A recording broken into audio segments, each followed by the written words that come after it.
Welcome to this week's Blind Intelligence. I'm your host, Miss Roni, and I always seek to give you exquisite cranial repertoire. I find it so interesting that Drake bragged on surpassing one of Michael Jackson's records. So I was like, what record was this? I wanted to see what was going on. And it was like for the number one hits on the Billboard Hot 100 by a male solo artist. And my first thought was, did you release 3 albums at one time so you know that because you're Drake and people are going to react to it, especially the reactors, because of the big Kendrick Drake beef? And I'm not saying that was a bad idea. Marketing, that was a good idea to try to capitalize off of it, but I think that it fell kind of flat because it was kind of cheating. You cheated to try to beat Michael Jackson.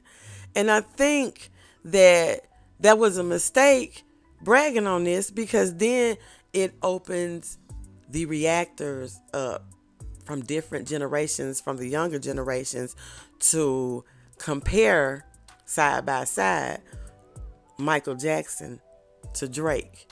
And I have been watching the reaction videos. So it's like Michael Jackson is the king of pop. And he is not with us anymore. And he's still the undisputed king of pop.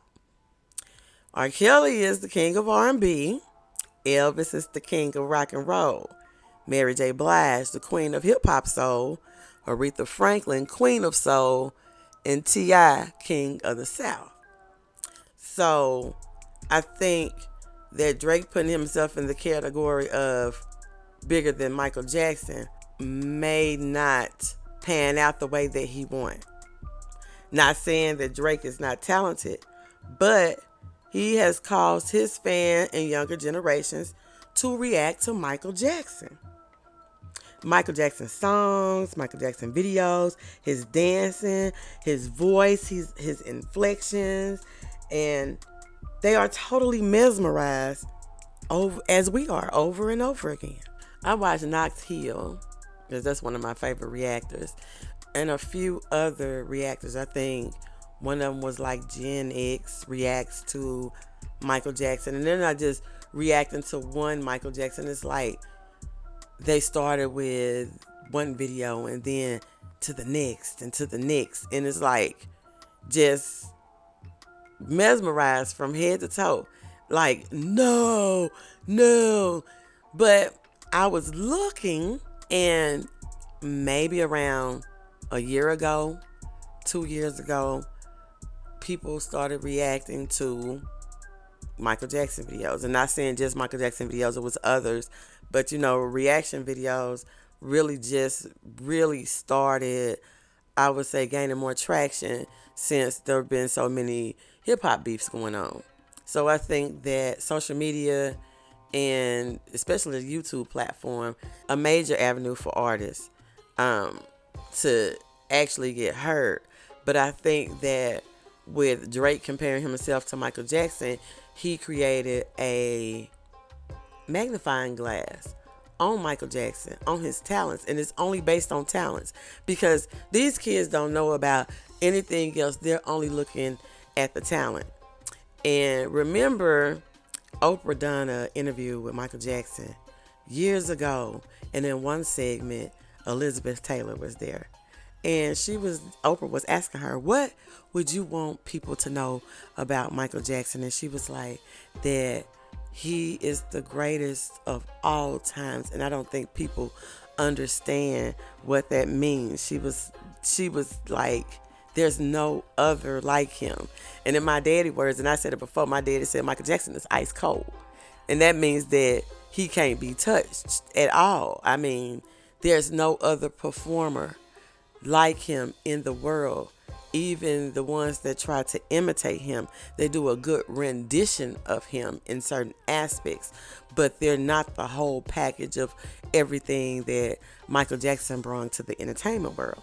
So I would say that my advice to Drake is to brag on another accomplishment, because reactors are very important, and organically the younger generations are wanting to know about the phenomenon known as Michael Jackson. I watched one reactor, and he was reacting to, I saw several that reacted to Remember the Time. I use Remember the Time as part of mythology in modern media. And these people are reacting to Remember the Time. They're reacting to Thriller. They're reacting to all of those videos. And it's like when they're reacting to these videos and seeing how great he was. And it's like, well, Drake, where do you fit in this category that you feel that you are great as Michael Jackson? But it's like all the things that Michael is known for and that people love about him is like Drake don't do any of those things. And especially to the caliber of Michael Jackson. So I think that might be a double-edged sword. Yeah, I met the criteria of what Michael Jackson did, but I also want you to remember that. Remember when Michael Jackson, I think he was having an issue with Sony Music, and he was doing like a press conference, and he was like, they say I have to release, I don't know if it was one more album or whatever it was. I can't remember the exact specifics of it. But he was saying that, oh, I got those songs just laying around somewhere. So bragging about beating Michael Jackson on Billboard because you kind of like cheated and released 3 albums at once because you was trying to push over that line. But it's like, when is it going to be quality over quantity? Because Michael Jackson work was quality, and it was from when album sales really counted, not streaming. So to say that about somebody who is a musical icon that holds so many facets of entertainment, how you going to compare yourself to them when they have just these laying around, and his estate could just simply decide to release 3 albums and reclaim that title.